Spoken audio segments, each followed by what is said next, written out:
Hello friends, my name is Deep and this is the Deep Cricket Analysis. First of all, my prediction for the first test match between India and England. Well, I'm backing India to win this test match simply because of the dominance shown by them in home conditions. Will baseball work out in India? Will India extend their dominance over the visitors with another domineering performance? Who will draw first blood? Team India haven't lost a series at home in over 12 years. Team England won the first test of the last series in India with a 227-run difference but was blown away by stupendous bowling by Indian spinners in the three matches that followed. With our six right-hand batters set to start in the English lineup, left-arm spinners Akshar Patel and Ravindra Jadeja would be itching to have a go at them. An away test series victory in India is widely considered the final frontier in cricket. The Indian team in subcontinent conditions has proved to be a stiff challenge to overcome even for world-beating teams from Australia in early 2000s and South Africa in early 2010s, and it still remains insurmountable. Over the last 15 years, the Indian team played 65 test matches at home and ended up losing just 6 of those. Team England has troubled India the most with 3 wins, two of which came during their successful Test series victory on their 2012-13 tour to India. England are the last team to have won a Test series against India in India, and they will hope their investment in a full-stakes, high-risk, fearless brand of cricket that they call baseball will pay dividends on this Indian tour as much as it did when they clinched a hard-fought away series victory in Pakistan and New Zealand. The first fixture of a long, grueling five-match series gets underway at Hyderabad on the 25th of January and is going to be exhilarating. India finally get back to playing a home test after 10 months. Several players have debuted after that series and a few have been dropped. India's desire to blood young talent resulted in Yashasvi Jaiswal making his debut to open the innings, Shreyas Iyer being given the long rope in the middle order and Mukesh Kumar being brought into the pace attack. Pujara's absence has created a gaping hole in the middle order, but KL Rahul and Virat Kohli did well in South Africa to plug that reasonably well. India will be without Kohli for the first two tests, who has withdrawn for personal reasons, but this shouldn't be a cause for concern with Akshar Patel coming in at number 9 and Bumrah at number 10.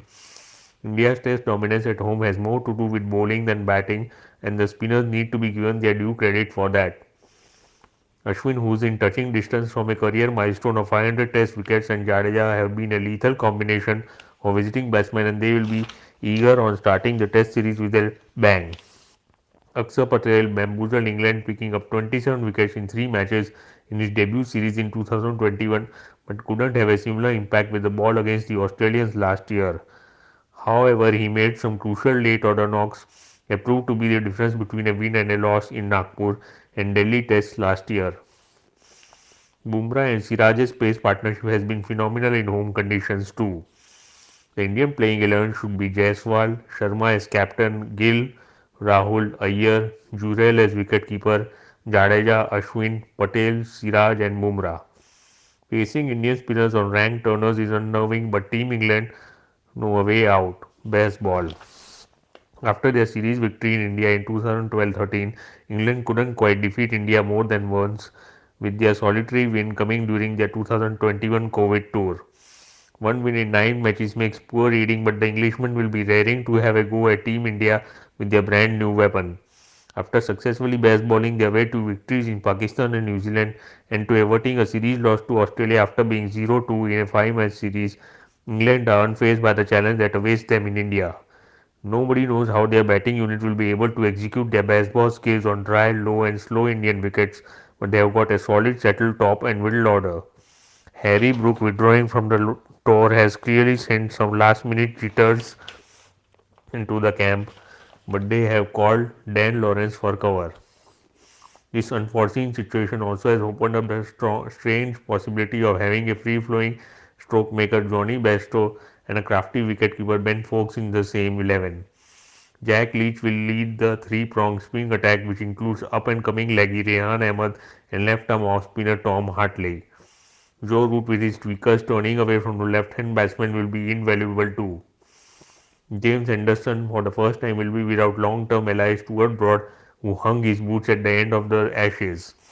Also part of the pace battery are Durham quick Mark Wood, who has the pace to unsettle and run through the Indian batsmen if used in short bursts, and Ollie Robinson with a skillful swing bowler who can move it with the new and old ball.